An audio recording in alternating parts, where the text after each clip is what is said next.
तो गाइस आज के डेली आंसर राइटिंग चैलेंज के क्वेश्चंस को पहले देख लेते हैं। देखिए, इस कॉम्प्रिहेंसिव न्यूज़ एनालिसिस का मेरा मकसद ये है कि हम जो भी न्यूज़ आर्टिकल पढ़ रहे हैं, जो भी हम एडिटोरियल पढ़ रहे हैं, उससे अल्टीमेटली हमें आंसर फ्रेमिंग आना चाहिए। तो आंसर फ्रेमिंग आने के लिए सबसे पहले हमें ये क्लैरिटी होनी चाहिए कि आर्टिकल कौन से पेपर के अंदर आएगा। तो आज के जो हमने आर्टिकल्स पढ़ने हैं, उनमें से जो मेजर आर्टिकल्स हैं उनको हमने 3 अलग अलग हेड में आज डिवाइड किया हुआ है। सबसे पहला आर्टिकल जो हम द हिंदू से पढ़ेंगे वो आपका आईआर से रिलेटेड होगा और उससे ये क्वेश्चन बन सकता है। क्वेश्चन है, certain geopolitical trend lines were already discernible but COVID shock therapy had brought them in sharper focus, defining the contours of emerging global disorder. मतलब कि कुछ भू राजनीतिक रुझान पहले से ही अस्वीकार थे, लेकिन कोविड शॉक थेरेपी ने उन्हें उभरते वैश्विक विकार के संबंध को परिभाषित करते हुए तीव्र फोकस में लाया है। स्पष्ट कीजिए। तो ये दोनों ही काफ़ी जो है डिफ़िकल्ट लैंग्वेज में आपके क्वेश्चन लिखे हुए हैं। सबसे इजी लैंग्वेज में इस क्वेश्चन का मतलब ये है कि कुछ ऐसी जो है चेंजेस आ रहे थे जियोपॉलिटिकल सिचुएशन में जो कि कोविड से पहले भी थे, बट कोविड के बाद जो फॉल्ट लाइंस थी, जो दो देशों के बीच में आपसी असहमतियां थीं, वो काफ़ी ज़्यादा तेज फोकस में आ गई हैं। अब क्या क्या नई जो है आपकी नया वैश्विक जो ऑर्डर है वो क्रिएट होता हुआ हमें नज़र आ रहा है, और वो कैसे क्रिएट होगा, क्या क्या उसके ट्रेंड हैं, उनके बारे में आज हमें चर्चा करनी है इस क्वेश्चन में। नेक्स्ट क्वेश्चन में आपका गवर्नेंस से क्वेश्चन है। गवर्नेंस अगेन जीएस पेपर 2 का इश्यू है। तो जीएस पेपर 2 से आपका क्वेश्चन है और बहुत इंपॉर्टेंट क्वेश्चन है। तो यहाँ पे आपसे पूछा गया है कि पैंडेमिक ने काफ़ी एक स्ट्रॉन्ग केस क्रिएट किया है पंचायती राज इंस्टीट्यूशंस का। मतलब pandemic has created a strong case for an increase role of Panchayati Raj institution. Explain. मतलब महामारी ने पंचायती राज संस्थाओं की बढ़ती भूमिका के लिए एक मजबूत मामला बनाया है। तो हमें ये समझाकर लिखना है। अगेन ये भी हमारा आर्टिकल जो है द हिंदू से लिया गया है। द हिंदू में आज एडिटोरियल के बाद वाला जो पेज आता है, आइडिया पेज, वहाँ पे एक बहुत अच्छा आर्टिकल आया हुआ था, उसी से ये क्वेश्चन फ्रेम किया गया है। वो आर्टिकल हम 2nd नंबर पे आज पढ़ेंगे। थर्ड क्वेश्चन आपका है, सेविंग जॉब्स एंड अवर्टिंग ले ऑफ्स अमिट COVID-19 lockdown should be a priority to curb unwanted social and economic unrest. What steps can a government undertake to ensure the same?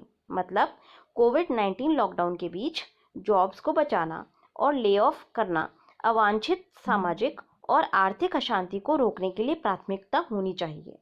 तो इसे सुनिश्चित करने के लिए शासन क्या कदम उठा सकता है?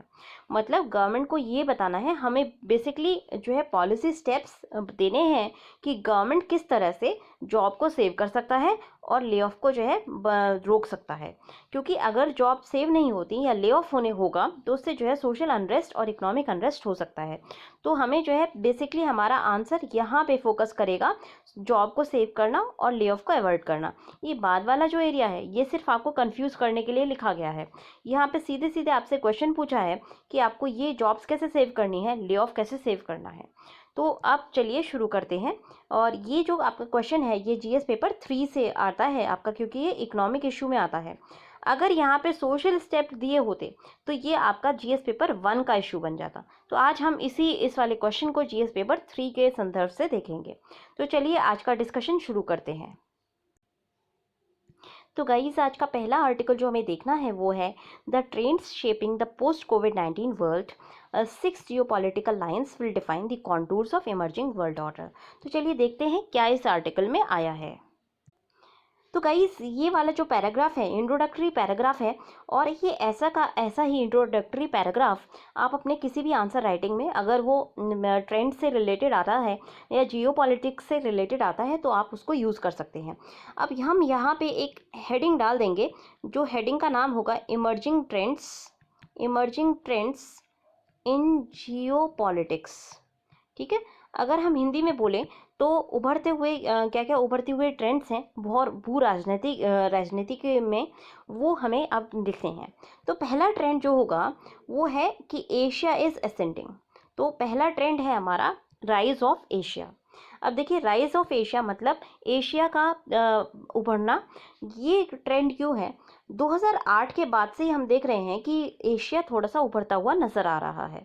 इकोनॉमिक हिस्टोरियंस की बात करें तो उन्होंने ये कहा था कि देखिए 18वीं सदी में भारत और चाइना और बाकी जो एशिया है बहुत ज़्यादा ट्रेड करता था यूरोप के साथ। आपको याद होगा हड़प्पन सिविलाइजेशन से अगर आप देखें, फिर अगर मुगल्स के टाइम पे देखें, बीच में जो है मेडिवल टाइम्स में ऑटोमन एम्पायर काफ़ी जो है स्ट्रांग था। तो 18वीं सदी के आसपास 17वीं 18वीं 19वीं सदी में एशिया काफ़ी जो है स्ट्रांग हुआ करता था। एशिया बहुत ज़्यादा ट्रेडिंग करता था वर्ल्ड के साथ। अब जैसे ही इंडस्ट्रियल रिवॉल्यूशन हुआ 19th सेंचुरी में आपके यूरोप के अंदर, तो तुरंत जो है एशिया ने क्योंकि एशिया के अंदर रिवॉल्यूशन नहीं हुआ था, तो एशिया टेक्नोलॉजिकली जो है पीछे रह गया। अब ये टेक्नोलॉजिकल पीछे रहने की वजह से एशिया का जो दबदबा था वैश्विक स्तर पे, वो थोड़ा सा कम हो गया था। तो इस इंडस्ट्रियल पिछड़ाव की वजह से एशिया जो है, एशिया की जो ग्रोथ थी वो कहीं ना कहीं अरेस्ट कर दी गई थी यूरोप और अमेरिका के द्वारा। बट 2008 के फाइनेंशियल क्राइसिस के बाद हमने देखा कि एशिया की जो इकोनॉमी है काफ़ी स्ट्रॉन्ग है और उसके अंदर ये पावर है कि वो बाउंस बैक कर सकती है। वो किसी भी प्रॉब्लम को झेल करके दोबारा जो है 21वीं सदी में एक लीडिंग रोल प्ले कर सकती है। और इस लीडिंग रोल को प्ले करने में दो बड़ी कंट्रीज़ का हाथ है एशिया की, और वो कंट्रीज़ हैं आपकी चाइना और इंडिया। अब जो आपका आईएमएफ के अभी रिसेंट जो भी आईएमएफ ने प्रेडिक्शंस किए हैं कोविड 2020 को लेकर के, उसका साफ कहना है कि चाइना और इंडिया ये दो कंट्रीज़ ऐसी होंगी जिनमें पॉजिटिव इकोनॉमिक ग्रोथ देखा जाएगा 2020 के अंदर। तो ये एक कहीं ना कहीं एशिया की राइज को शो करता है। एशिया की कंट्री ने काफ़ी जो है, उसके अलावा दूसरी चीज़ हम देखेंगे कि एशिया की कंट्रीज़ ने काफ़ी सक्षमता दिखाई है पैंडेमिक को ट्रैक करने में, पैंडेमिक को अरेस्ट करने में। अगर आप टोटल डेथ्स देखेंगे तो डेथ जो है आपकी यूएसए और यूरोप में ज़्यादा है as compare to Asia. Asia की चाहे कोई भी कंट्री हो, वो चाइना हो, इंडिया हो, साउथ कोरिया हो, या फिर वियतनाम हो, या फिर थाईलैंड हो, या फिर आपकी ताइवान हो, तो सारी जो कंट्रीज़ हैं, या सिंगापुर हो, तो सभी जो एशियन कंट्रीज़ हैं, एक नहीं बहुत सारी एशियन कंट्रीज़। और इवन अगर हम मिडिल ईस्ट की भी बात करें तो मिडिल ईस्ट की कंट्रीज़, चाहे वो टर्की हो चाहे ईरान हो, उन्होंने भी काफ़ी ज़्यादा जो अरेस्ट करने की कोशिश की है। डेथ्स काफ़ी एशिया में कम देखी गई हैं। तो ये एशिया की एक राइज को शो करता है, एशिया की इफ़ेक्टिव स्टेट कैपेसिटी को शो करता है, एशिया के रिस्पॉन्सिवनेस को शो करता है। अब दूसरा जो ट्रेंड हमें देखने को मिलेगा वो होगा यूएसए का पीछे हटना। तो यूएसए अभी ट्रीटी ऑफ वर्सिलीज के बाद से लेकर के लीग ऑफ नेशंस से, स्पेशली जो सेकेंड वर्ल्ड वॉर था, देखिए सेकेंड वर्ल्ड वॉर से पहले यूएसए अपने आप को आइसोलेट करके रखा हुआ था वर्ल्ड के अफेयर्स में। वर्ल्ड वॉर 2 के बाद से यूएसए ने एक लीडिंग भूमिका उठानी शुरू कर दी है वर्ल्ड इंटरनेशनल अफेयर्स में। अब ज़्यादातर जो इंटरनेशनल डिसीजंस होते हैं वो यूएसए से शुरू और यूएसए से ख़त्म होते थे। जैसे कि आप WHO की बात करें, ब्रिटेन वुड्स इंस्टीट्यूशंस की बात करें, जैसे वर्ल्ड बैंक हो गया, या आप कोल्ड वॉर की बात करें, या ग्लोबल रिस्पॉन्सेस की बात करें टेररिज्म को लेकर के, क्लाइमेट चेंज पॉलिसीज़ की बात करें, यहाँ पे यूएसए ने एक अहम भूमिका निभाई है। अब उसके बाद यूएसए ने काफ़ी ज़्यादा एरोगेंस भी दिखाई थी।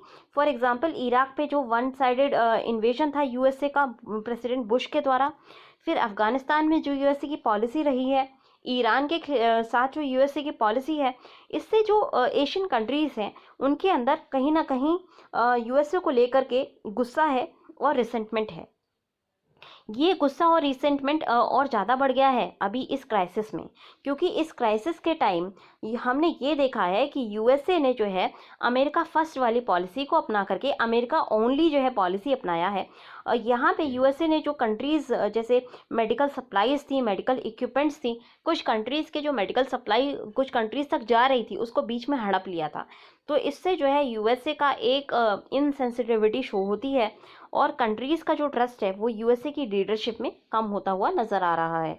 यूएसए की लाख कोशिशों के बावजूद, यूएसए की कॉम्पिटेंस के बावजूद भी यूएसए अपनी कंट्री के अंदर ना तो कोविड के फैलाव को रोक पा रहा है, ना ही डेथ्स को कंट्रोल कर पा रहा है। ऐसे में यूएसए की क्रेडिबिलिटी पे एक बहुत बड़ा क्वेश्चन खड़ा हुआ है। और यूएसए अभी आज के टाइम में भी बहुत बड़ी इकॉनमी है, सबसे बड़ी इकॉनमी है और सबसे बड़ी मिलिट्री पावर है, बट इसके पास विल और एबिलिटी नहीं है कि ये विश्व को लीड कर सके। तो विश्व गुरु बनने की एबिलिटी अब यूएसए खो चुका है। ये दूसरा ट्रेंड है। तीसरा ट्रेंड है कि यूरोप के अंदर जो है टूट दिखाई दे रही है। यूरोप जो है टूटता हुआ नजर आ रहा है। यूरोपियन यूनियन क्या इंटरनल चैलेंजेस से घिरा हुआ है। यूरोपियन यूनियन यहाँ पे जो है ईस्ट और वेस्ट के बीच में, ईस्ट यूरोपियन यूनियन की, ईस्ट यूरोप की कंट्रीज़ और वेस्ट यूरोप की कंट्रीज़ के बीच में एक डिवाइड सा नज़र आ रहा है, जिसको हम ट्रांस एटलांटिक डिवाइड भी बोलते हैं। फॉर एग्जांपल, ईस्ट यूरोप में रशिया और वेस्ट यूरोप में आप देख लीजिए जर्मनी और फ्रांस और यूके, ये तीनों मिलकर के रशिया और जर्मनी, फ्रांस, यूके, इन तीनों के बीच में ऑलरेडी एक कोल्ड वॉर जैसी सिचुएशन रहती है। यहाँ पे ये कंट्रीज जो है रशिया को कंट्रोल करने की कोशिश करती हैं और रशिया अपना वर्चस्व बनाने की कोशिश करता है ईस्ट यूरोप में। तो एक ये डिवाइड जो काफ़ी पहले से चला आ रहा था और काफ़ी मजबूत हुआ है अभी। दूसरा जो डिवाइड अभी यूरोप में और बढ़ता हुआ नज़र आया है वो नॉर्थ साउथ डिवाइड है। नॉर्थ साउथ डिवाइड मतलब नॉर्दर्न कंट्रीज़ जो यूएसए की, जो यूरोप की हैं। फॉर एग्जांपल, नॉर्दर्न कंट्रीज़ में आपको मिलेंगी ऑस्ट्रिया, जर्मनी, नीदरलैंड्स। उसके अलावा फ्रांस, जर्मनी, ऑस्ट्रिया, नीदरलैंड, ये सारी आपकी यूरोजोन की नॉर्थ कंट्रीज़ हैं। और साउथ कंट्रीज़ में आपकी आएंगी ग्रीस, इटली, स्पेन, पुर्तगाल। तो ये जो कंट्रीज़ हैं साउथ वाली, इनमें जो है पैंडमिक काफ़ी तेज़ी से फैला है। यहाँ पे आपने देखा होगा डेथ रेट्स भी ज़्यादा थी। और ये कंट्रीज़ कंपैरेटिवली थोड़ी सी, अगर हम इन दोनों कंट्रीज़ की बात करें, नॉर्थ कंट्रीज़ की और साउथ कंट्रीज़ को हम कंपेयर करें, तो नॉर्थ कंट्री थोड़ी सी रिच हैं, साउथ कंट्री थोड़ी सी पुअर हैं। तो नॉर्थ कंट्रीज़ क्या कर रही थी, देखिए यूरोजोन में क्या है, एक यूरोपियन सेंट्रल बैंक है, ईसीए है। तो अब कंट्रीज जो है अपनी करेंसी नहीं पब्लिश कर सकती हैं, अपनी मॉनेटरी पॉलिसी खुद नहीं ले सकती हैं, क्योंकि कॉमन करेंसी वहाँ यूरो चलती है। कॉमन करेंसी चलने के वजह से जो डिसीजंस होते हैं मॉनेटरी पॉलिसी को लेकर के, वो ईसीए के द्वारा लिए जाते हैं। और ईसीए जो है ये नॉर्थ कंट्री का यहाँ पे दबदबा है। और नॉर्थ कंट्रीज़ ने साफ साफ मना कर दिया था साउथ कंट्रीज़ को सपोर्ट करने के लिए। फॉर एग्जांपल, ईसीए की जो चीफ थी क्रिस्टीन लगार्ड, इन्होंने एक प्रेस स्टेटमेंट में कहा था कि ईसीबी मतलब यूरोपियन सेंट्रल बैंक यहाँ पे जो है स्प्रेड को रोकने के लिए नहीं बैठा है। और ये आपकी ये अपनी लड़ाई है, इसको आपको खुद को लड़ना है, हम आपको जो है मॉनेटरी हेल्प नहीं करेंगे, ऐसा साफ साफ कहा गया था। तो इससे जो एक नॉर्थ साउथ डिवाइड था वो और ज़्यादा बढ़ गया है।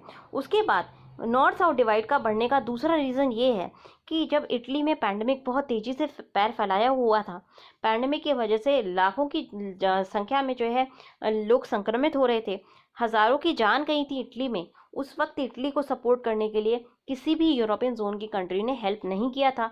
कोई मेडिकल सप्लाई नहीं दी उनको, कोई उनको जो है मॉनेटरी हेल्प नहीं दी। तो इस वजह से ये जो क्राइसिस है इसने शो कर दिया है कि यूरो जोन एक स्ट्रॉन्ग इंस्टीट्यूशन नहीं है।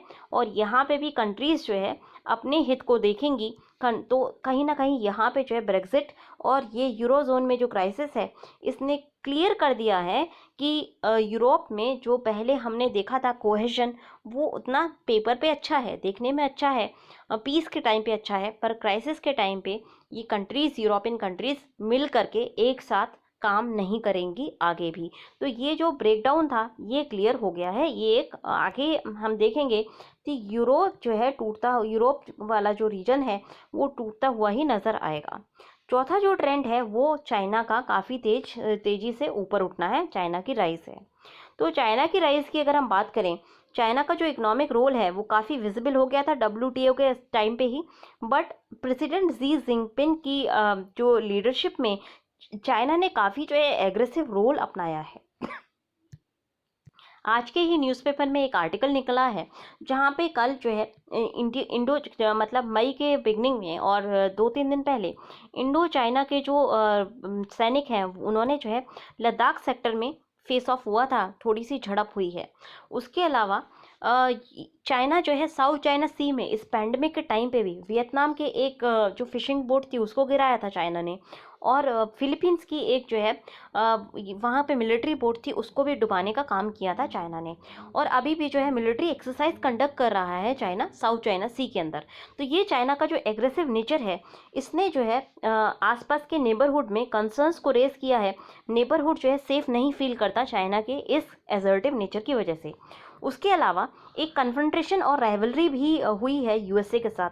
तो जो चाइना का एक एसर्टिव नेचर है, जो चाइना की राइज है, ये चाइना की राइज पीसफुल राइज नहीं है। चाइना की राइज कहीं ना कहीं कॉन्फ्लिक्ट वाली राइज है। चाइना के बढ़ने से हमें जो है कॉन्फ्लिक्ट्स देखने को मिलेंगी साउथ चाइना सी वाले रीजन में। हमारा जो बेल्ट और रोड इनिशिएटिव है, उससे सेंट्रल एशिया वाला जो रीजन है वो थोड़ा सा अनसेफ हो जाता है। फिर इंडिया को जो है काफ़ी ज़्यादा चाइना का एसर्टिव नेचर फेस करना पड़ेगा, और उसके साथ साथ यूएसए को भी चाइना का जो एक दबाव है और चाइना का जो कन्फ्रंटेशन है, चाइना की जो दादागिरी है, वो फेस करने को मिलेगी। तो ये हमें आगे ट्रेंड्स दिखाई देंगे पोस्ट कोविड-19 में। पांचवा जो ट्रेंड है वो है ऑर्गेनाइजेशंस जो हमने सेटअप किए थे, लाइक डब्ल्यूएचओ, फिर वर्ल्ड बैंक और बाकी सारे इंस्टीट्यूशंस, जैसे यूएनएससी हो गया, G20 हो गया, G7 हो गया। इन सब का रोल जो है हमें गिरता हुआ नज़र देगा। ऑलरेडी डब्ल्यूएचओ के ऊपर बहुत सारे क्वेश्चंस खड़े हो रहे हैं, क्योंकि डब्ल्यूएचओ का कहीं ना कहीं डब्ल्यूएचओ को कटघरे में खड़ा किया जा रहा है। क्योंकि डब्ल्यूएचओ के चीफ ने शुरू के जनवरी अगर 10 का स्टेटमेंट आप उठा के देखेंगे तो इन्होंने कहा था, चाइना की बात मानते हुए इन्होंने कहा था कि ह्यूमन टू ह्यूमन ट्रांजेक्शन जो ट्रांसमिशन है वो नहीं नोटिस किया गया है। फिर इन्होंने जो है पैंडमिक को डिक्लेयर करने में काफ़ी लेट कर दिया था, और जब तक पैंडमिक को डिक्लेरेशन दिया तब तक काफ़ी देर हो चुकी थी, तब तक बहुत सारी कंट्री ऑलरेडी इन्फेक्ट हो चुकी थी। तो डब्ल्यूएचओ का यहाँ पे फेलियर हमने देखा। As a world institution WHO जो एक प्रीमियर इंस्टीट्यूशन है, जिसका काम ही था कि हेल्थ इमरजेंसी, हेल्थ क्राइसिस के टाइम पे अर्ली वार्निंग देना, वो अपने इस अर्ली वार्निंग देने के एक रोल में फेल होता हुआ नज़र आया है। और वो फेलियर उसका जो है चाइना की नॉन ट्रांसपेरेंसी की वजह से आया है। तो ये फेलियर मतलब चाइना की पॉलिटिक्स आप देखेंगे, इस वजह से ये डब्ल्यूएचओ का फेलियर आया है सामने। उसके अलावा यूएनएससी में जो है चाइना की एक परमानेंट वीटो पोजीशन है। इस वजह से यूएनएससी भी अगेन एक पॉलिटिक्स का शिकार होता हुआ कई बार हमने देखा है, और आगे भी ये पॉलिटिक्स का शिकार होगा। तो यूएनएससी एज ए प्लेटफॉर्म जो है आगे इम्पॉर्टेंट नहीं रह जाएगा।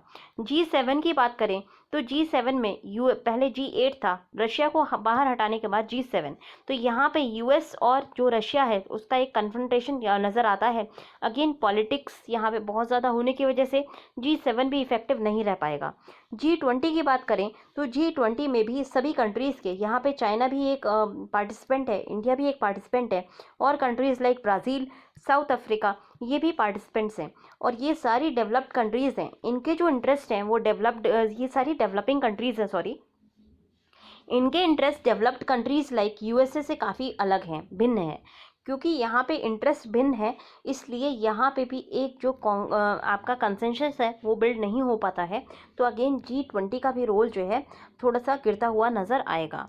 तो रियलिटी ये है कि जितने भी अभी वर्ल्ड इंस्टीट्यूशंस हमने सेटअप किए थे, सारे world institutions world international politics और जो सेल्फ सेंटर्ड पॉलिटिक्स है उसकी बेदी पर सेक्रीफाइस होते हुए नज़र आएंगे।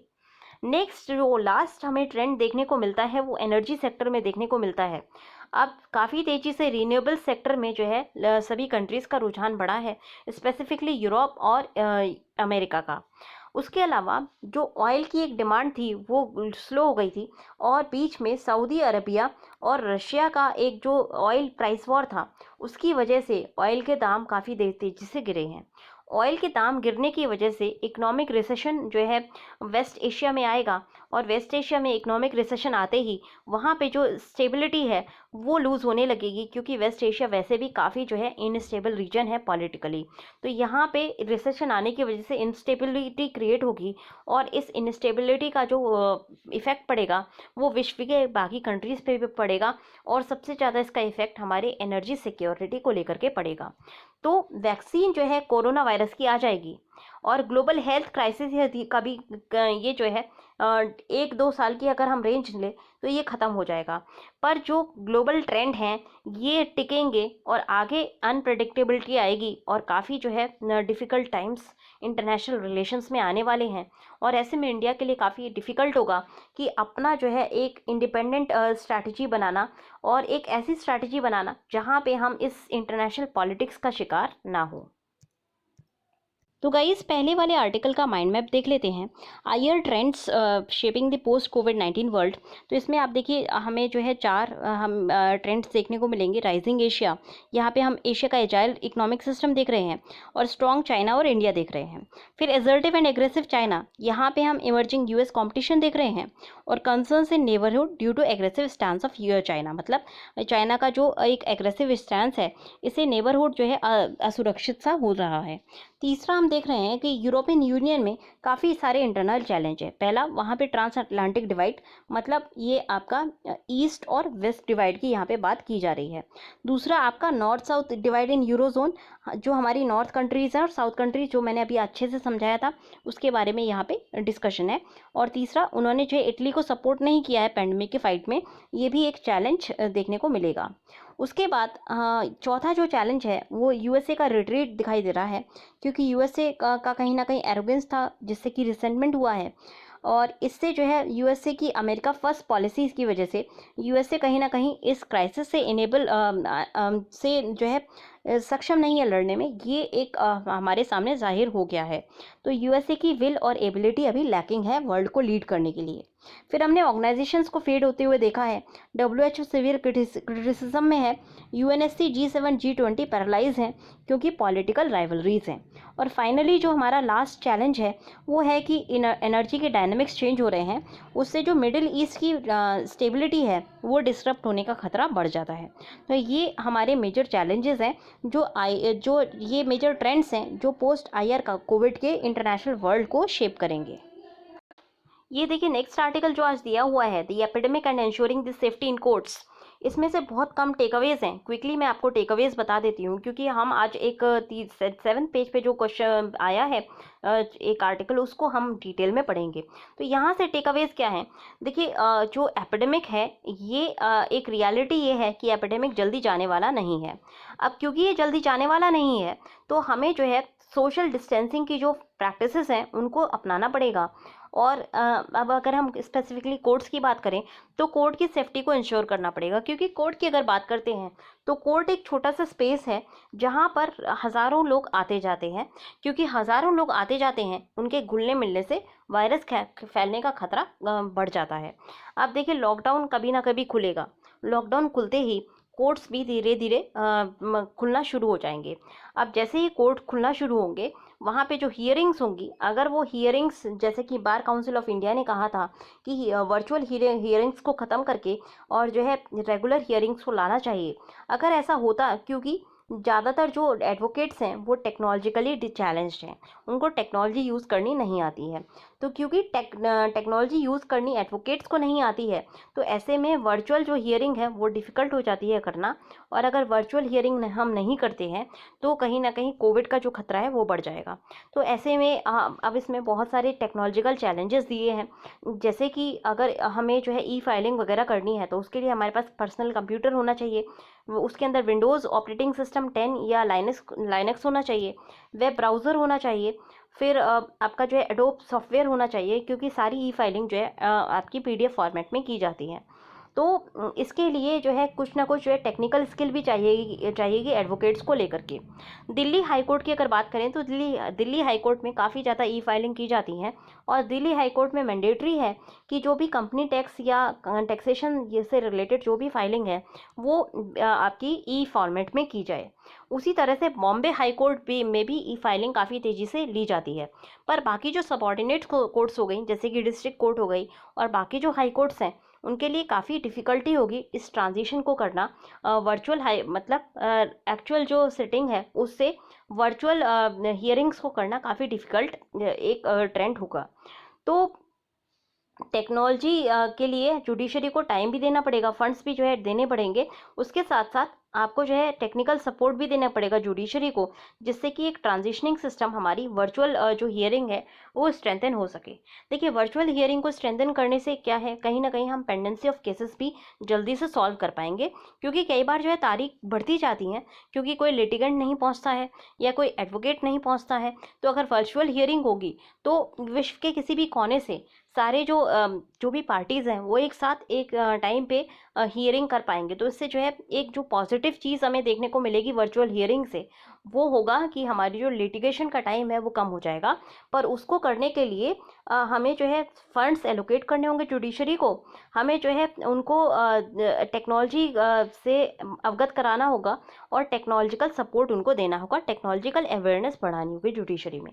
अब वे फॉरवर्ड क्या हो सकता है, अगर हम लॉकडाउन के बाद की बात करें तो कोर्ट्स को हम कैसे सेफ बनाएं, तो कोर्ट को सेफ बनाने के लिए कुछ यहाँ पे जो है स्टेप्स दिए गए हैं, कुछ यहाँ पे जो है आपको बहुत इंपॉर्टेंट, बहुत अच्छे जो है वो दिए गए हैं, वे फॉरवर्ड के लिए सजेशंस दिए गए हैं जो आप यूज़ कर सकते हैं अपने आंसर्स में।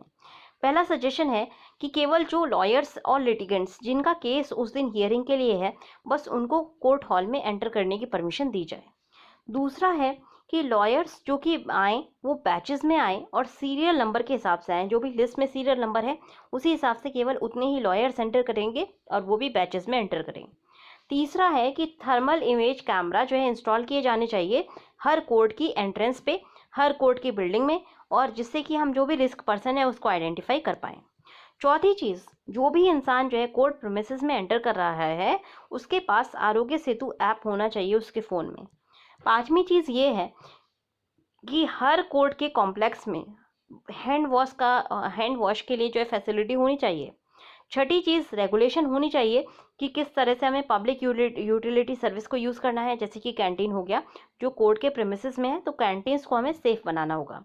सातवीं चीज़, मास्क, ग्लव्स और सैनिटाइजर्स इनको अवेलेबल कराना है और इनका यूसेज जो है कोर्ट्स में बढ़ाना है। और सबसे इम्पॉर्टेंट, जो जूनियर लॉयर्स जिनका लॉकडाउन की वजह से जिनकी रोजी रोटी काफ़ी कम हो गई है, उनको जो है हमें फाइनेंशियल असिस्टेंस देना पड़ेगा, या तो उनको लोन दिलाया जाए नेशनलाइज बैंक से, या सेंट्रल गवर्नमेंट इनके लिए कोई फाइनेंशियल असिस्टेंस डिज़ाइन कर सकती है। तो इस तरह से हम इस शॉर्ट टाइम में, क्योंकि जो टेक्नोलॉजिकल चेंजेस आएंगे वो एक लॉन्ग टर्म चेंजेस होंगे, शॉर्ट टर्म में हम कोर्ट्स को इन कुछ 6-7 गाइडलाइंस को फॉलो करके सेफ बना सकते हैं। नेक्स्ट आर्टिकल जो आपको देखना है वो है ट्रेजेडी ऑन ट्रैक्स। तो देखिए, जो हम तेलंगाना की आपने एक बहुत मर्मनाक एक तस्वीर सी दिखाई दी थी, जहाँ पे ट्रैक्स पे रोटियां बिखरी हुई थी, और वो रोटियां उन माइग्रेंट्स की थी जो ट्रैक पे सो गए थे, क्योंकि वो काफ़ी थके हुए थे। अब सबसे बड़ा प्रश्न यहाँ पे उठता है कि वो आखिर ट्रैक पे क्यों चल रहे थे और ट्रैक पे सोए क्यों थे। तो ये माइग्रेंट्स काफ़ी मतलब त्रस्त थे, 40 दिन ऑलरेडी लॉकडाउन को हो चुके थे, और इनको जो है काफ़ी आकुल थे अपने घर पे पहुंचने के लिए, और पुलिस से बचने के लिए ये लोग जो है ज़्यादातर माइग्रेंट्स पुलिस को अवॉइड करने के लिए रेलवे ट्रैक्स का सहारा लेकर के रेलवे ट्रैक वाले माध्यम से अपने घरों को जा रहे हैं। तो ये हमें दिखाता है कि कहीं ना कहीं सेंटर ने कम्युनिकेट नहीं किया है पब्लिक के साथ कि किस तरह के प्रोटोकॉल्स को हमें यूज़ करना है लॉकडाउन के वक्त, और किस तरह से मतलब ये अगर कम्युनिकेशन बेहतर होता तो शायद ये कुछ हार्डशिप्स माइग्रेंट्स को, लेबर्स को नहीं फेस करनी पड़ती। दूसरी चीज़ ये है कि एक जो रवैया हमने देखा है पुलिस का, काफ़ी इनसेंसिटिव रवैया था माइग्रेंट्स के साथ। जहाँ पे भी पकड़ ले रही है तो पुलिस काफ़ी जो है उनके साथ कई बार कई ही तस्वीरें ऐसी आई हैं जहाँ पे पुलिस के द्वारा जो है लाठीचार्ज किया जा रहा है, या फिर उनको पीटा जा रहा है, या फिर उनके ऊपर जो है केमिकल्स का छिड़काव किया जा रहा है। तो ये सारी चीज़ें ये जब तस्वीरों में आती हैं तो इससे एक डर का माहौल बन जाता है, और इस डर को कम करने के लिए गवर्नमेंट के द्वारा कोई स्टेप नहीं उठाया गया। तो शायद इसीलिए माइग्रेंट्स जो है काफ़ी आतुर हैं अपने घरों को लौटने के लिए। तो यहाँ पे जो है हमें गवर्नमेंट का एक जो स्टेप था, जहाँ पे गवर्नमेंट ने श्रमिक ट्रेन्स चलाई हैं, उसमें भी काफ़ी कन्फ्यूजन रहा है, क्योंकि कुछ लोगों का कहना है कि वो पेड हैं, अनपेड हैं। तो ये जो कन्फ्यूजन रहा इसको क्लियर नहीं किया गया, और इस वजह से माइग्रेंट्स जो है डर की वजह से ट्रेन्स में बैठने के लिए तैयार नहीं है। पहला रीज़न ये है कि उनको ये डर है कि शायद कोई दूसरा माइग्रेंट अगर अफेक्टेड होगा तो वो भी बीमारी से त्रस्त हो जाएंगे, और दूसरा डर ये है कि उनके पास ऑलरेडी फंड्स नहीं है, तो ऐसे में वो आउट ऑफ पॉकेट खर्चा नहीं कर सकते हैं ट्रेन में बैठ के जाने का। वैसे भी माइग्रेंट जो है एक लो सोशो इकोनॉमिक बैकग्राउंड से आते हैं। कुछ लोग उनमें से रेगुलरली, जब वो रेगुलर भी ट्रेन ट्रैवल करते हैं तो जो है रेगुलर कंपार्टमेंट्स में जाते हैं, और टिकट को बिना लिए विदाउट टिकट जो है वो ट्रैवल करते हैं। ऐसे में उनसे एक्सपेक्ट करना कि वो जो है फेयर्स को दे देंगे और किराया दे करके वो ट्रैवल करेंगे, तो ये एक अपने आप में इनसेंसिटिव रवैया है गवर्नमेंट का। तो ये हंगर, ह्यूमिलेशन और डर, इस वजह से ये माइग्रेंट्स इतने डिस्परेट हो जाते हैं कि वो पैदल अपनी साइकिल्स पे और पैदल ट्रैक्स के सहारे अपने घरों को चल पड़ते हैं। तो ये एक बहुत ह्यूज कॉस्ट है जो लाइफ के फॉर्म में पे की गई है माइग्रेंट्स के द्वारा, वर्कर्स के द्वारा। और इसमें जो है सबसे बड़ा एक जो वे फॉरवर्ड हो सकता है वो काफ़ी ऑनेस्ट और ओपन कम्युनिकेशन हो सकता है, जो स्टेट गवर्नमेंट्स को करना है। सिटीजन्स को बताना है कि डर की बात कोई नहीं है और स्टेट उनके साथ खड़ा हुआ है। ये ट्रस्ट हमें जनरेट करना होगा अपने माइग्रेंट्स में और अपने लेबर पॉपुलेशन में। टफ मेजर्स काफ़ी एसेंशियल होते हैं, बट केयरिंग मेजर्स भी उतने ही वाइटल हैं, और ये अनफोल्डिंग ट्रेजेडी जो है ये अवॉइड की जा सकती है।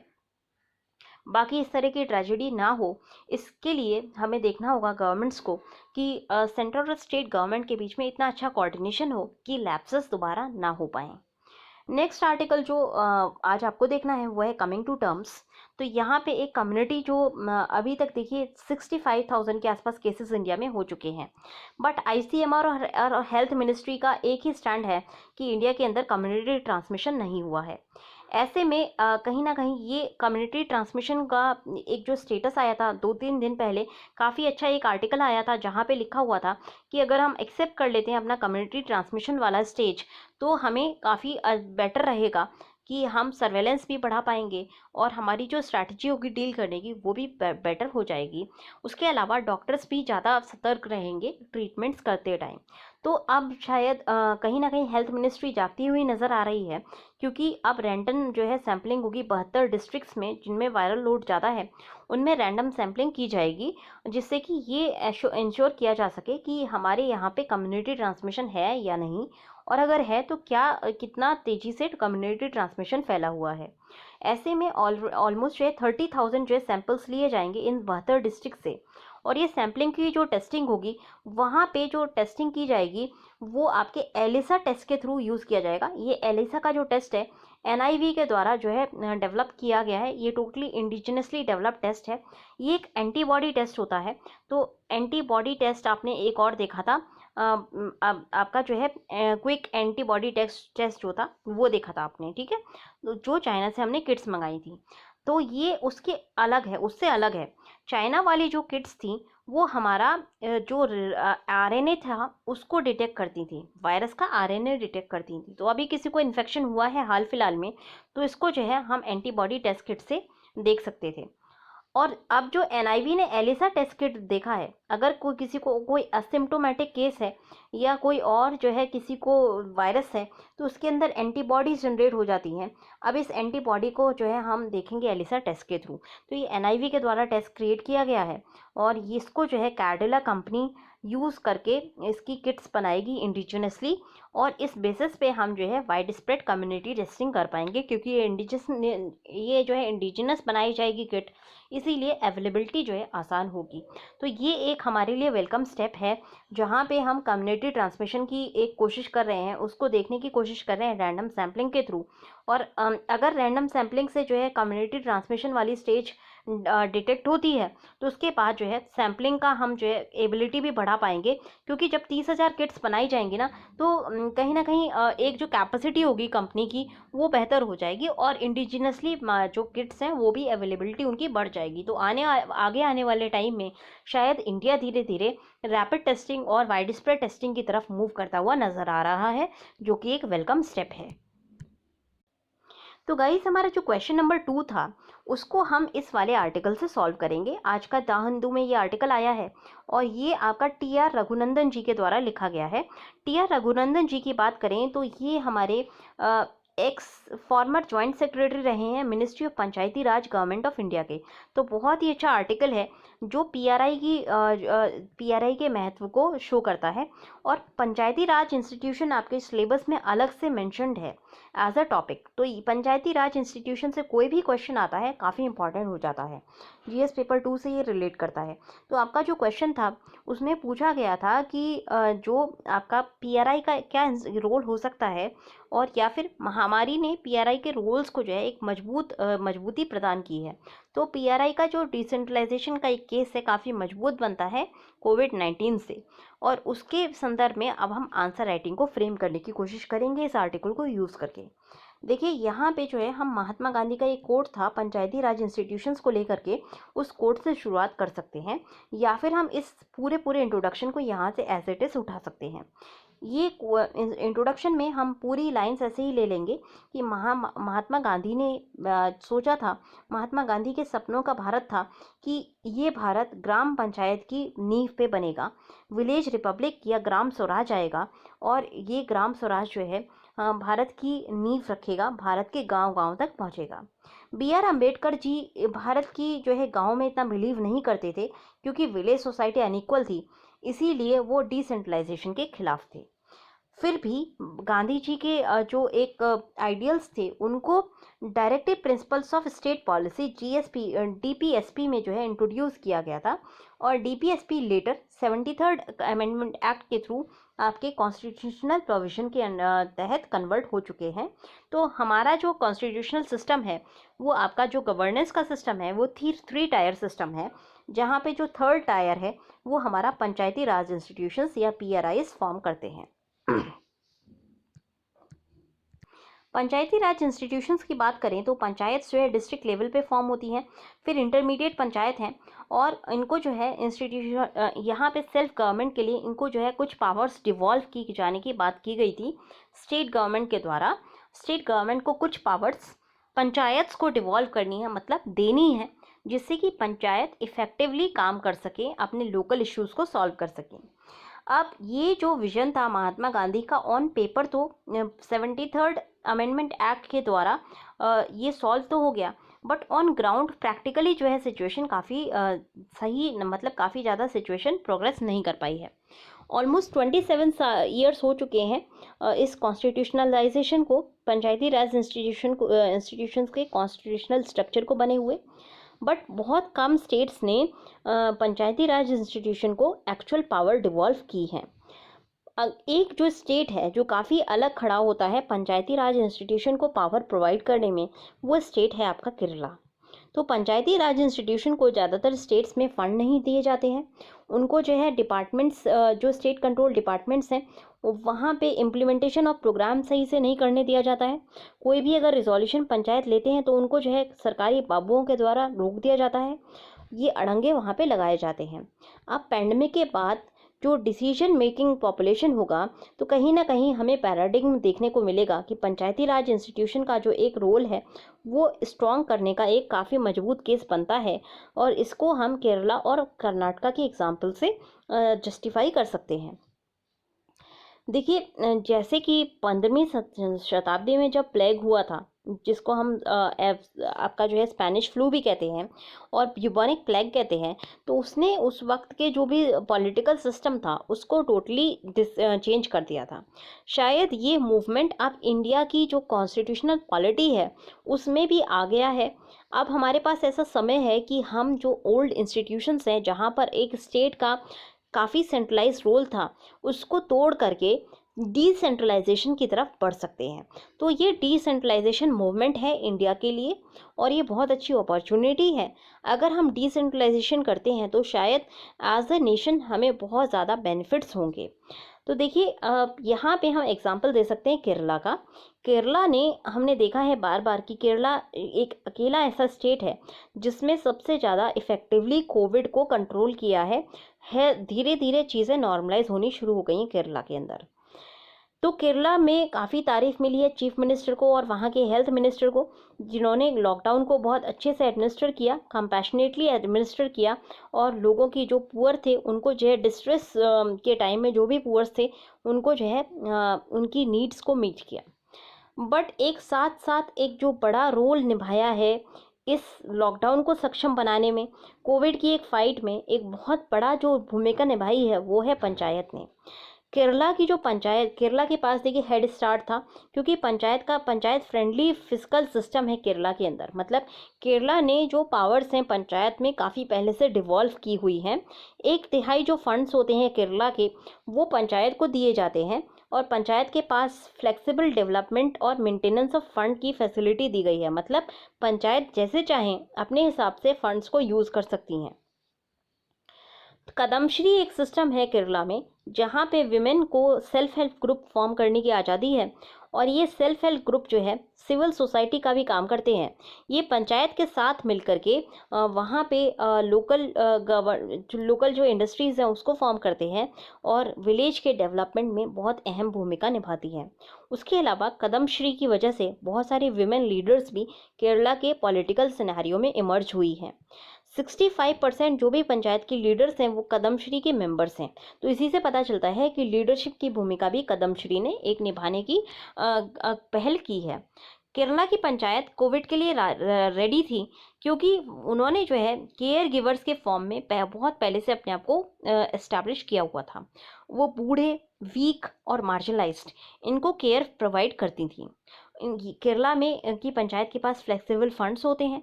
उसके अलावा केरला ने की पंचायत ने एक आश्रय प्रोग्राम जो है चला रखा है, जहाँ पे वो मेंटली और फिजिकली चैलेंज लोगों को केयर करते हैं या आश्रय प्रोवाइड करते हैं। उसके अलावा जो एजुकेशन के लिए वहाँ पे पंचायत ने अपने स्कूल्स चला रखे हैं, जिनको नाम है बर्ड्स स्कूल। तो विलेज में जो है हर बच्चे को एजुकेशन मिले, इसके लिए हर पंचायत ने अपने पंचायत एरिया के अंदर अच्छे से अच्छी एजुकेशन प्रोवाइड करने के लिए गवर्नमेंट स्कूल्स या पंचायत रन स्कूल चला रखे हैं। तो वहाँ पे इसीलिए लिटरेसी रेट भी काफ़ी हाई है। तो केरला को जो है इन सब चीज़ों का बेनिफिट, उसके अलावा केरला के जो पंचायत रन हॉस्पिटल्स हैं, और इन हॉस्पिटल्स में काफ़ी ज़्यादा जो काफ़ी अच्छी फैसिलिटीज़ हैं। फ्लेक्सिबल फंड्स को यूज़ करके पंचायत ने क्या किया, अपने हॉस्पिटल्स की जो कैपेबिलिटी थी, इंफ्रास्ट्रक्चर था, उसको काफ़ी अच्छे से बिल्ड किया हुआ था। तो इसलिए केरला को यहाँ से पंचायत कोविड से लड़ने में काफ़ी मदद मिली है। अब देख लेते हैं कर्नाटका का एग्जाम्पल। कर्नाटका एक ऐसा स्टेट है जहाँ पे जो है पंचायत को बहुत ज़्यादा शुरू में अगर आप देखेंगे, कोविड से पहले भी देखेंगे, तो पंचायत की बॉडीज़ को बहुत ज़्यादा जो है डेमोक्रेटिक पावर नहीं डिवॉल्व की गई है। डिसेंट्रलाइजेशन कर्नाटका के अंदर बहुत ज़्यादा नहीं था। कर्नाटका की पंचायत एडमिनिस्ट्रेटिव कंट्रोल के अंदर थी।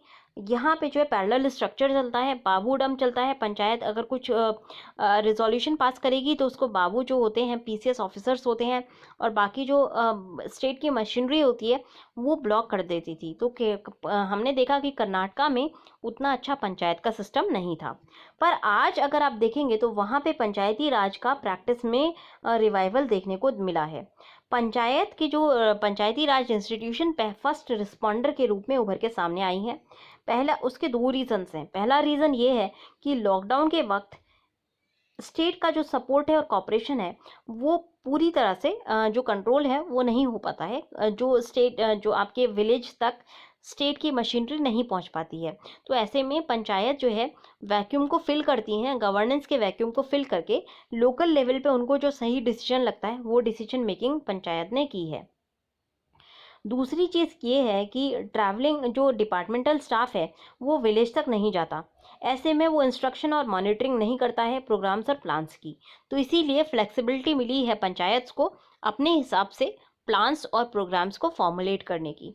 तो गवर्नेंस हमेशा जो है वैक्यूम को देखिए नफरत करता है वैक्यूम से, क्योंकि गवर्नेंस क्या कोशिश करेगा कि जितना ज़्यादा वहाँ पे जब भी वैक्यूम होता है तो वहाँ पे एक डिसेंट्रलाइज गवर्नेंस इमर्ज करने लगती है।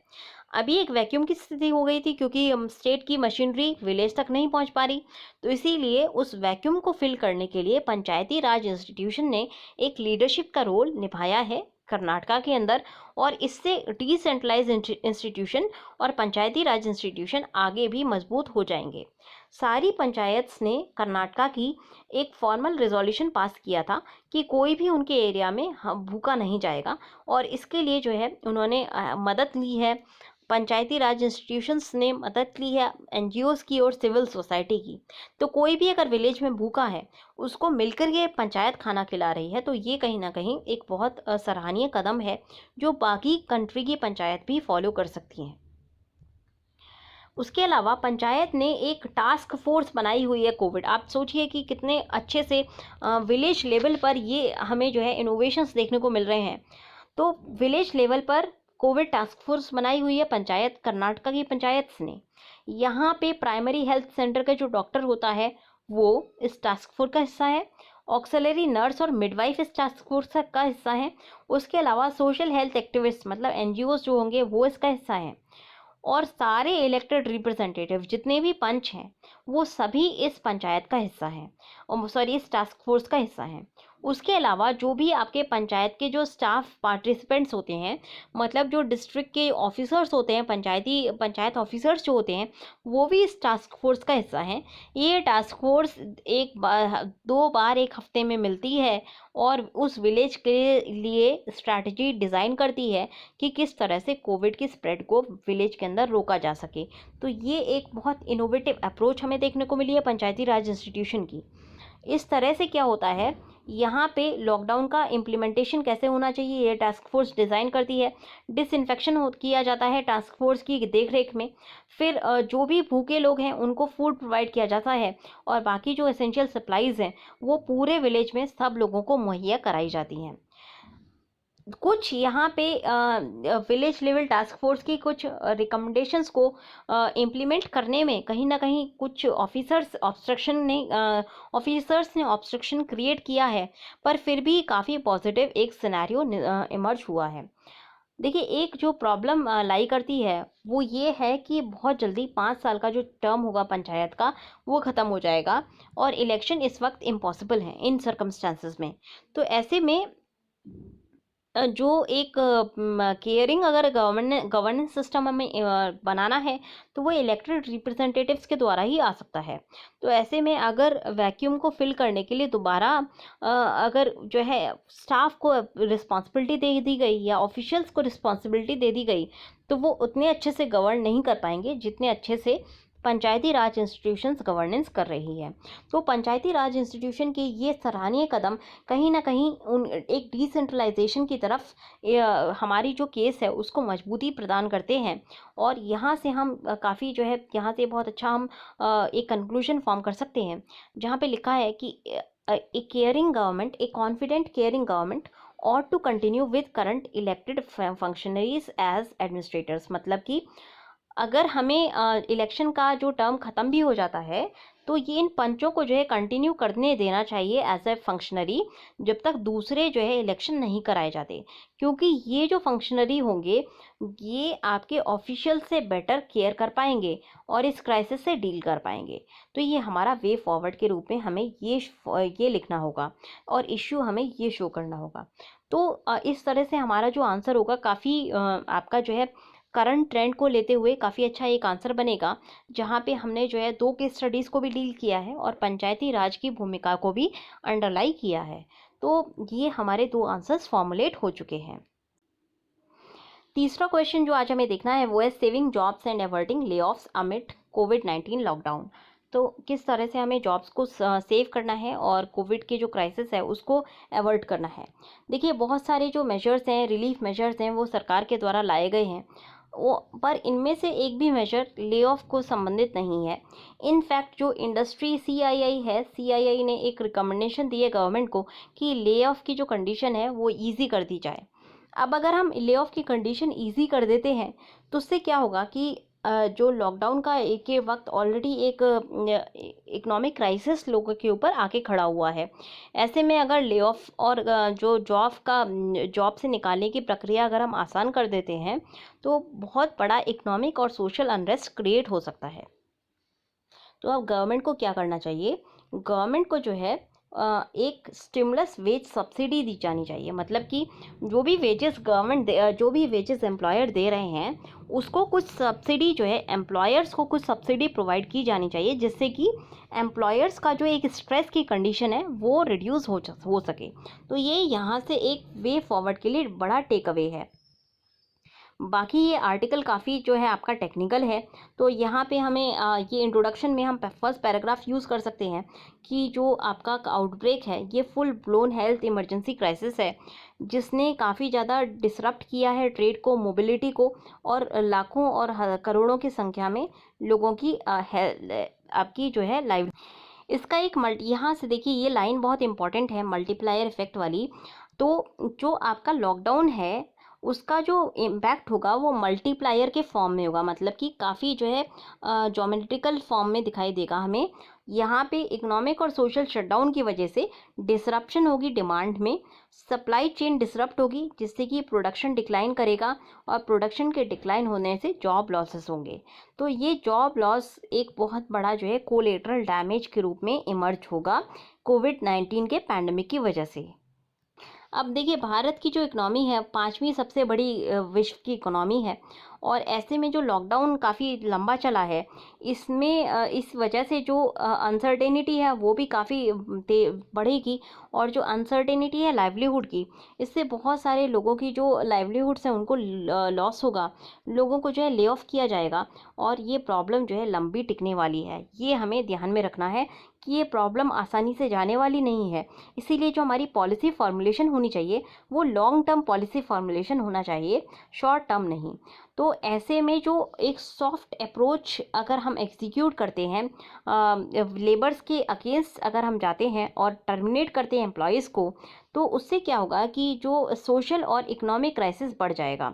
इसीलिए कहीं ना कहीं लेबर, आपकी मिनिस्ट्री ऑफ लेबर और एम्प्लॉयमेंट ने एक सर्कुलर जारी किया था जिसको शॉर्ट में MOLE 2020 कहा गया है, जिस सर्कुलर में लेबर मिनिस्ट्री ने जो है एम्प्लॉयर्स से अपील की थी कि आप एम्प्लॉयज़ को टर्मिनेट ना करें, उनके वेजेस ना काटें, और साथ साथ उनको जो है ले ऑफ भी ना करें। और इसमें जो है कॉन्ट्रैक्ट और टेम्पररी वर्कर्स को इंक्लूड करके कहा गया था किसी भी एम्प्लॉय की सैलरी ना काटें और किसी भी एम्प्लॉय को टर्मिनेट ना करें इस मुश्किल की घड़ी में। तो इस एडवाइजरी से पार्शियल रिलीफ मिल सकती है, जॉब जो है सेव हो सकती हैं, पर इससे जो है उसी सेक्टर को राहत मिलेगी जो आपका ऑर्गेनाइज सेक्टर की कैटेगरी में आता है। अब अगर भारत की बात करें तो हमारी जो 2/3 लेबर पार्टिसिपेशन है वो अनऑर्गेनाइज्ड या इनफॉर्मल सेक्टर से आती है, क्योंकि इनफॉर्मल सेक्टर में इस तरह की कोई पॉलिसी नहीं यूज़ की गई है। तो ऐसे में यहाँ पे इनफॉर्मल सेक्टर की जो वर्कफोर्स है उसको काफ़ी जो है डेस्परेशन और इकोनॉमिक डेप्रिवेशन, मतलब कि इकोनॉमिक आपका संकट, आर्थिक संकट से गुजरना पड़ेगा। तो ऐसे में एम्प्लॉयर्स मतलब, और अगर हम बोलें अगर एम्प्लॉयर्स को ये बोला जाए कि वो कॉन्ट्रैक्चुअल वर्कर्स और टेम्पररी वर्कर को भी सिमिलर बेनिफिट प्रोवाइड करें, तो इसके लिए हमारे पास कोई लीगल जो है क्लेम नहीं है, लीगल पोजीशन नहीं है। देखिए सबसे बड़ा जो लीगल चैलेंज है वो ये है कि हमारी जो लीगल उसमें देखेंगे आप, इंडस्ट्रियल डिस्प्यूट्स एक्ट के तहत हमारे जो वर्कर्स हैं वो दो कैटेगरी में, या वर्किंग पॉपुलेशन दो कैटेगरी में होती है, वर्कर और नॉन वर्कर।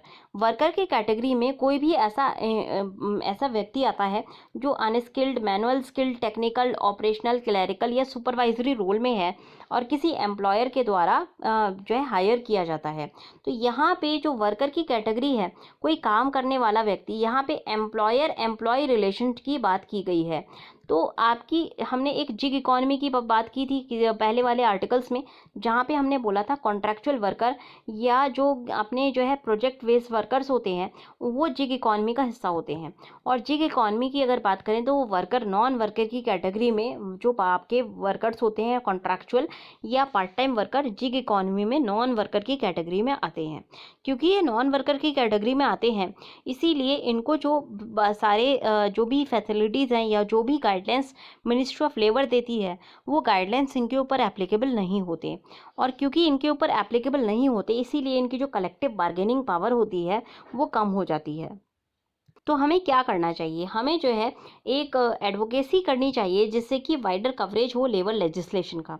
तो लेबर लेजिस्लेशन जो है सभी वर्कर की कैटेगरीज पे एप्लीकेबल हो, न केवल जो है आपके एम्प्लॉयर एम्प्लॉय रिलेशनशिप, ये एम्प्लॉयर एम्प्लॉय रिलेशनशिप को हटा करके हमें जो है सर्विस प्रोवाइडर रिलेशनशिप की बात की जानी चाहिए। अगर कोई भी सर्विस प्रोवाइड करता है किसी को भी तो उसको जो है वर्कर की कैटेगरी में इंक्लूड किया जाना चाहिए, और उसके ऊपर जो है लेबर लॉ के जो जो लेजिस्लेशंस हैं उनके सारे जो फंक्शनिंग है वो एप्लीकेबल होनी चाहिए। तो पहला आप ये सजेशन देंगे। दूसरा सजेशन आप ये देंगे कि एम्प्लॉयर्स को आप रिस्पॉन्सिबल बनाइए। एम्प्लॉयर्स को रिस्पॉन्सिबल बनाने के लिए हम क्या कर सकते हैं? तो सबसे पहली चीज़ हम ये कर सकते हैं कि यूनियनाइजेशन कर सकते हैं वर्कर्स का। यूनियन मूवमेंट को जो है हम स्टेबिलिटी और जो है यूनियन वर्कर्स को हम पूरी साथ दें, उनको सपोर्ट दें, जिससे कि यूनियन सिस्टम जो है कलेक्टिव बार्गेनिंग कर सके इंडस्ट्री के साथ, और कलेक्टिव बार्गेनिंग के बेसिस पे वो एम्प्लॉय की जो पोजीशन है उसको मजबूत बना सके। दूसरी चीज़ हम क्या कर सकते हैं, लॉकडाउन के बाद हम जो है वर्कर्स के साथ एंगेज कर सकते हैं बेहतर तरीके से, और ऑक्यूपेशंस में जो भी वर्कर्स अलग अलग ऑक्यूपेशन में हैं, नॉन वर्कर की कैटेगरी के इंक्लूड करके, जो भी अगर कोई सर्विस प्रोवाइडर है किसी भी ऑक्यूपेशन में, उन सबको साथ लाके इंडस्ट्री को उनकी जो है प्रॉब्लम्स बता सकते हैं और एक जो है प्रॉपर पैकेज डिज़ाइन कर सकते हैं। तीसरी चीज़, जो भी पैकेज की डिज़ाइनिंग हो, जैसे देखिए इंडस्ट्रीज़ तो अपनी जो रिप्रेजेंटेटिव है उसको गवर्नमेंट के पास भेज देती हैं। इंडस्ट्री का रिप्रेजेंटेटिव है CII, confederation of Indian industries, और CII पॉलिसी जो भी बनानी चाहिए उसको लेकर के अपने जो प्रॉब्लम्स हैं वो गवर्नमेंट के सामने रख देता है, और वर्कर की जो प्रॉब्लम है वो गवर्नमेंट तक नहीं पहुंचती। तो इसीलिए जो प्रो वर्कर पॉलिसीज़ हैं वो नहीं बन पाती हैं। तो ऐसे में हमें वर्कर की पॉलिसीज़ को गवर्नमेंट तक पहुंचाने के लिए ट्रेड यूनियन मूवमेंट को स्ट्रेंथन करना होगा, पहली चीज़। दूसरी चीज़, गवर्नमेंट को जो है प्रोएक्टिवली काम करना होगा, मतलब अपनी तरफ से स्वेच्छा से काम करते हुए, वर्कर्स की प्रॉब्लम्स को समझते हुए सब्सिडीज़ देनी होंगी। क्योंकि देखिए अभी खुद लॉकडाउन की वजह से खुद जो एम्प्लॉयर है वो इस स्थिति में नहीं है कि वो प्रॉपर वेजेस दे पाए। तो ऐसे में हमें एम्प्लॉयर को सब्सिडी देनी होगी। अगर कोई एम्प्लॉयर किसी टेम्पररी वर्कर को या नॉन वर्कर को रिटेन कर रहा है या ले ऑफ नहीं करता है, तो ऐसे में उसको थोड़ा फाइनेंशियल सपोर्ट देना होगा गवर्नमेंट को सब्सिडी के फॉर्म में, जिससे कि एक इंसेंटिवाइज हो एम्प्लॉयर नॉन ले ऑफ की तरफ, मतलब ले ऑफ ना करे, लोगों को जॉब से ना निकाले। तो उसके लिए हमें सब्सिडीज़ डिज़ाइन करनी होंगी, और ये सब्सिडी का जो डिज़ाइन उसके अलावा हमें जो है अलग जो है टैक्स हॉलीडेज देने होंगे, जिससे कि एम्प्लॉयर्स अपनी जो इकोनॉमिक एक्टिविटी है उसको रीस्टार्ट कर पाएँ। वर्किंग आवर्स को लेकर के एक बहुत जो है कॉन्फ्लिक्ट ऑफ इंटरेस्ट आ रहा है कॉन्फेडरेशन ऑफ इंडियन इंडस्ट्रीज़ और वर्कर्स के बीच में। तो ऐसे में जो है एक मिडिल पॉइंट बनाना होगा, और गवर्नमेंट को मीडिएटरी का काम करना होगा वर्कर्स और CII के बीच में, जिससे कि एडिक्वेट वर्किंग आवर्स डिज़ाइन किए जा सकें। और अगर कोई वर्कर ओवर टाइम करता है तो ऐसे में इंडस्ट्री के द्वारा प्रॉपर पेमेंट की जाए ओवर टाइम की। तो वर्किंग आवर आप बढ़ा दीजिए, अगर वर्कर्स रेडी हैं बढ़ा दीजिए, worker will also be ready to work, पर ऐसे में उसके वेजेस को बढ़ा करके देना होगा, और ये इंश्योर करना इंडस्ट्री जो है गवर्नमेंट का काम है। तो गवर्नमेंट ऐसे में इंटरमीडियरी का रोल निभा सकता है, पहली चीज़। दूसरी चीज़, गवर्नमेंट सब्सिडाइज कर सकता है ले ऑफ का प्रिवेंशन को। और तीसरी चीज़, गवर्नमेंट ट्रेड यूनियन मूवमेंट को जो है स्ट्रेंथन कर सकता है, जिससे कि ट्रेड यूनियंस की वजह से जो वर्कर की एक बार्गेनिंग पावर है वो बेहतर हो जाए। तो आज की तो इसको आप जो है आंसर राइटिंग इस तरह से मेंटेन कर सकते हैं, अपना वे फॉरवर्ड दिखा सकते हैं। वे फॉरवर्ड में आप ये 3 रिकमेंडेशंस दे सकते हैं, और आप जो प्रॉब्लम्स हैं उनको दिखा सकते हैं किस तरह से कितना लॉस हुआ है। ऑलमोस्ट $130 बिलियन का जो लॉस है वो मैन्युफैक्चरिंग एक्टिविटीज़ में आएगा, और जिसका जो स्पिल ओवर इम्पैक्ट पड़ेगा वो जॉब लॉसेस के फॉर्म में पड़ेगा। तो हमारा जो उसके अलावा आप कोलैबोरेट कर सकते हैं कि आपका USA ने सबसे बड़ा अनएम्प्लॉयमेंट का डेटा पोस्ट किया है, और इंडिया के अंदर भी अनएम्प्लॉयमेंट का रेट 17% तक बढ़ने की संभावना है। तो ऐसे में ये 3 पॉलिसीज़ को यूज़ करके हम अनएम्प्लॉयमेंट को और जॉब लॉस को अरेस्ट कर सकते हैं। तो आज की डिस्कशन में इतना ही। अगर आपको पसंद आया हो तो लाइक करना ना भूलें। Thanks a lot and have a good day.